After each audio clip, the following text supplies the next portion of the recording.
ओम शांति। आगे का अनुभव इस तरह से है। भाई जी बताते हैं, जब पहले पहले मैंने अपने को ऑफर किया कि जीवन का लक्ष्य मुझे मिल गया, मैं ईश्वरीय सेवा में समर्पित होना चाहता हूँ, तो मुझे भी कहा गया कि किस लिए समर्पित होना चाहते हो। तो मेरे समर्पण से नया सिलसिला शुरू हुआ।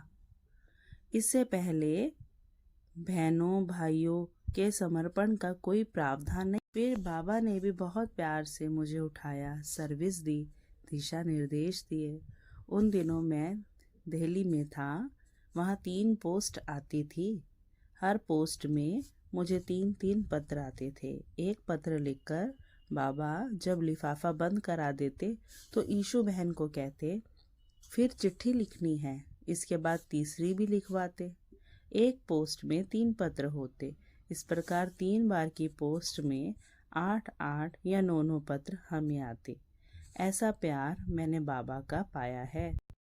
बाबा के साथ महीनों बैठकर ज्ञान की चर्चा करने का, योग का अभ्यास करने का तथा सेवा के दिशा निर्देश लेने का भी मौका मिला है। बहुतों को याद होगा, जब मैं बाबा के पास जाता था, बाबा सबको हटा देते थे। कहते थे जगदीश बच्चा आया है। बाबा कहते जब तुम आते हो शिव बाबा इसमें आता है। जब बाबा ऐसा कहते मेरा भी ध्यान जाता कि बाप दादा दोनों हैं। बाबा कहते आप डायरेक्शन लेने आते हो, ज्ञान की कोई चर्चा करने आते हो, तो उसको बताने के लिए शिव बाबा ब्रह्मा तन में प्रवेश करता। मैं भी उसी स्थिति में बाबा के सामने बैठता कि शिव बाबा ब्रह्मा के तन में हैं, और उस अव्यक्त स्थिति में, फरिश्ता स्थिति में बाप दादा मेरे सामने बैठे हैं। हम दोनों लाइट से घिरे हुए हैं और मन की ऊंची स्टेज है। योग जैसी अवस्था में बैठकर हम बातें करते। कोई आता जाता, उसका कोई भार न रहता। मन बहुत गदगद रहता था। खुशी होती कि जो हमने मेहनत की है उसका बाप दादा ने हमको फल दिया है। हमारे पर उनकी अतिरिक्त कृपा है। मुझे भरतपुर और कोटा हाउस में रहने का भी मौका मिला। मैं अकेला रहता था। बाबा ने मुझे अकेली जगह दी हुई थी कि इसका मंथन का कार्य है और इसके साथ कोई और नहीं रहना चाहिए। इस बच्चे का कमरा अकेला हो, जगह भी अकेली हो। कई बार तो बाबा कहते देखो उधर पहाड़ियों में गुफा है, तुम वहाँ चले जाया करो। दोपहर शाम को मैं कई बार चला भी जाता। मैंने पहाड़ी का भी बहुत अच्छा लाभ लिया है। बाबा ने ज्ञान योग आदि सब तरह से बहुत कुछ दिया है। इस आत्मा पर बाबा की छाप लगी हुई है। कठिन से कठिन समस्या आती, जैसे कि झगड़ा, विरोध, सामना, तो बाबा का पत्र, फोन या आदेश आता कि जगदीश को भेज दो। बाबा का कितना विश्वास था। मदद तो बाबा की होती है, पर करने वाले का नाम और कल्याण हो जाता है। करते तो बाबा है, क्योंकि करण करावनहार वे ही हैं, पर निमित्त बनने से आत्मा का सौभाग्य बन जाता है। बाबा के साथ रहने का मुझे जो मौका मिला वो कोई कम नहीं मिला है।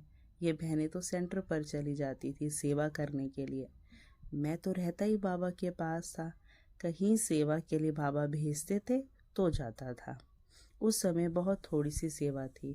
थोड़ी सी मुरलियाँ निकलती थी, वो हाथ से सिंधी में लिखी जाती थी।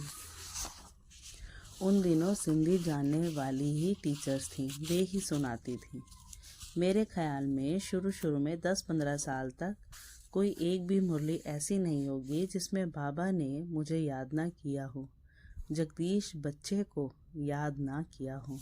10-15 साल तक लगातार।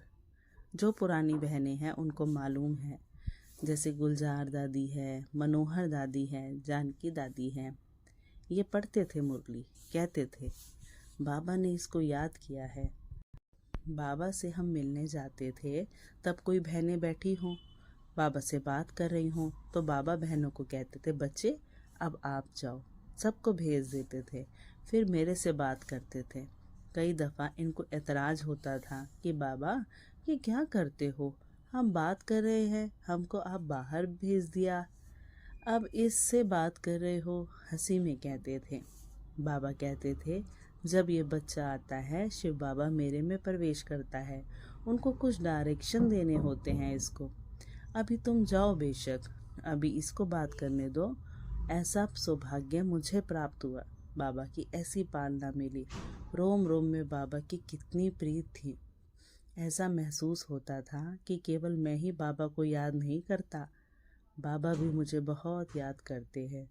मेरे साथ उनकी बहुत घनिष्ठता है। उनका मेरे से अनन्य प्यार है, मेरा उनसे अनन्य प्यार है। शुरू से मेरी यही इच्छा थी कि बाबा और मैं, तीसरा बीच में कोई नहीं, ऐसा मिलन हो। ऐसा मिलन होता भी रहा, ऐसा अनुभव किया। बाबा ने मुझे इतना प्यार किया, इतना प्यार किया कि योग लगाने में क्या कठिनाई। ये जो पुरानी बहनें हैं ये बहुत पवित्र हैं, इसलिए उनमें कुदरती प्यार है ही। ये रहम दिल है, हर एक के प्रति इनकी बहुत शुभ भावना है। जब मैं आया था मैं तो कुछ भी नहीं था। इन्होंने ही पालना दी, इन्होंने ही मुझे आगे बढ़ाया, मार्गदर्शन किया।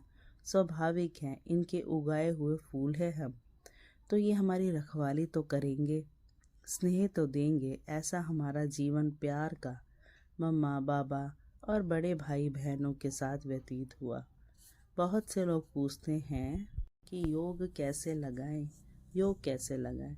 एक ही सूत्र है, एक ही फॉर्मूला है योग का, कि प्यार करो, प्यार करो, बाबा से तीव्रतम प्यार करो। बस यही योग है। अच्छा, ओम शांति। आगे के अनुभव के लिए आप मेरे चैनल पर जुड़े रहें। ओम